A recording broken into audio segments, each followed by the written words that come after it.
नमस्ते दोस्तों, चैनल पर वापस स्वागत है। आज हम एक ऐसी कहानी में गोता लगा रहे हैं जो अंतर्राष्ट्रीय संबंधों को हिला रही है और कुछ अप्रत्याशित तथ्यों को जोड़ रही है। हम बात कर रहे हैं भारत और कनाडा के बीच बढ़ते तनाव की और कैसे एक कुख्यात गैंगस्टर लॉरेंस बिश्नोई इस सब के बीच में है। तो चलिए मूल बातों से शुरू करते हैं। लॉरेंस बिश्नोई भारत में एक बदनाम नाम, इस समय जेल में अपनी सजा काट रहा है, लेकिन ये आपको बेवकूफ न बनाए। जेल में होने के बावजूद उसका प्रभाव बहुत गहरा है।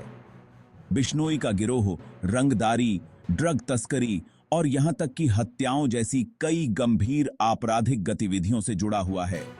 उसके नेटवर्क की पहुंच बहुत व्यापक है, जो केटीके की या कोपैक है, जो कनाडा तक फैली हुई है।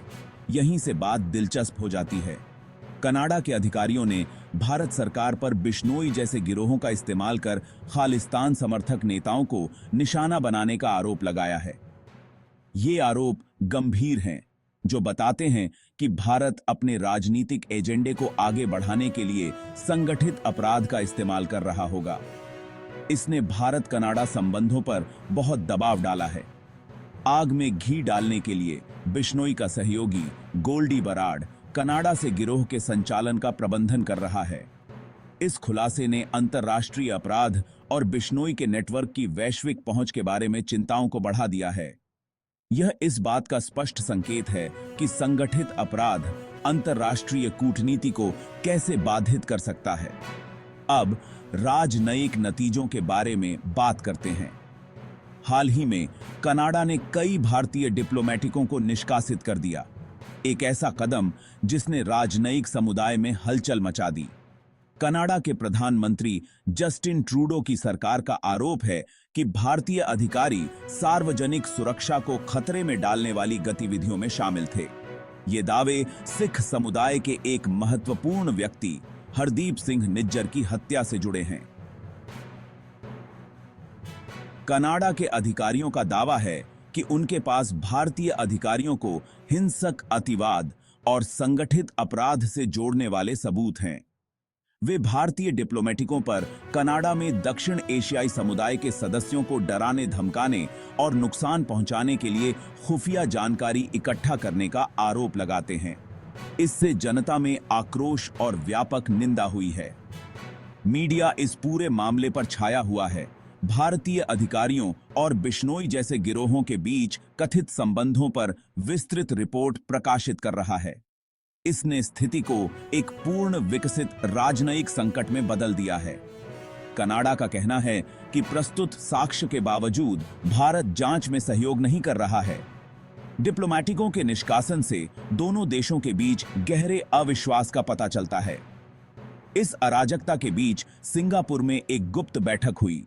भारतीय राष्ट्रीय सुरक्षा सलाहकार अजीत डोभाल ने आरोपों का समाधान करने के लिए अपने कनाडाई समकक्ष से मुलाकात की।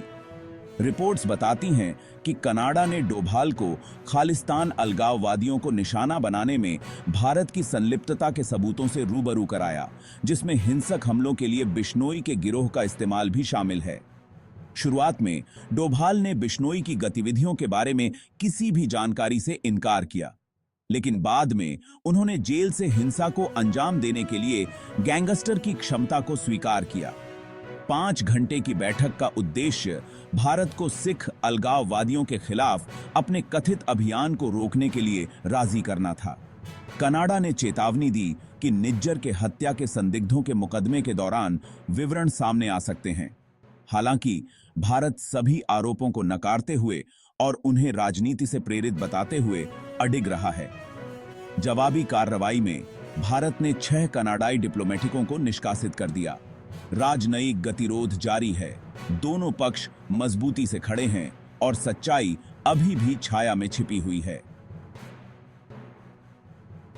तो आप इस बढ़ती स्थिति के बारे में क्या सोचते हैं? अपने विचार नीचे कमेंट में दें। इस विकसित होती कहानी पर अधिक अपडेट के लिए लाइक, शेयर और सब्सक्राइब करना न भूलें। अगली बार तक सूचित रहें और सुरक्षित रहें।